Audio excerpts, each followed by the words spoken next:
Ils ont été rachetés d'entre les hommes comme des prémices pour Dieu et pour l'agneau. Et dans leur bouche, il ne s'est point trouvé de mensonge, car ils sont irréprochables. Apocalypse 14, 1, 5.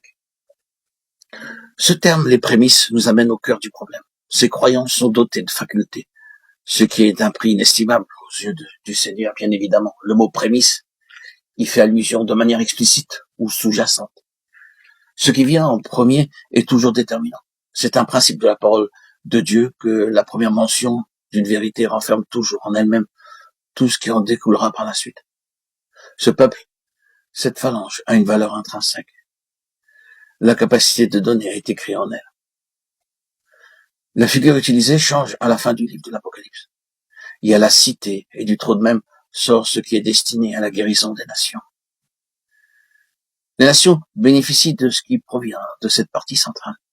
Ces valeurs intrinsèques peuvent se reproduire indéfiniment au profit d'un plus grand nombre de personnes qui résident au cœur de la cité. Les prémices, oh oui. Ils ne sont pas les seuls à en faire partie, mais ils sont les premiers à posséder ces valeurs qu'ils détiennent en faveur des autres. Ce pouvoir de transmission s'exerce grâce à cette faculté engendrée dans la souffrance. N'est-ce pas conforme au principe? La plupart d'entre vous savent fort bien, votre propre expérience étant là pour en témoigner, que si vous avez été en mesure d'aider une personne, c'est parce que vous avez traversé une épreuve qui a créé en vous la capacité de le faire. Il ne s'agit pas d'une simple transmission d'informations.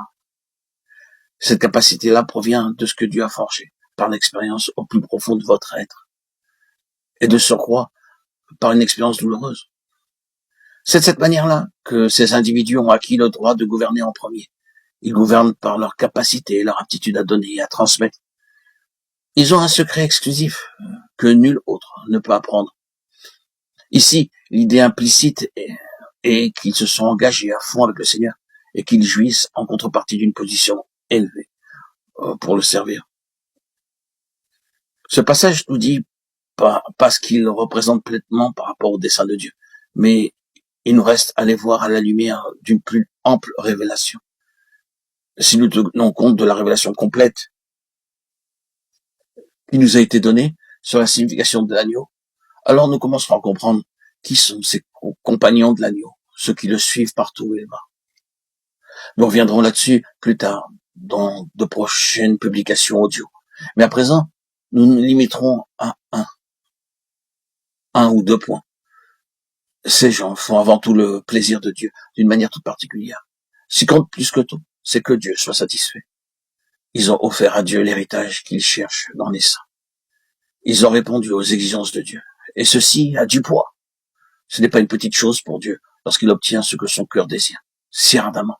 Dieu est comblé. Voilà ce que représentent vraiment ces gens.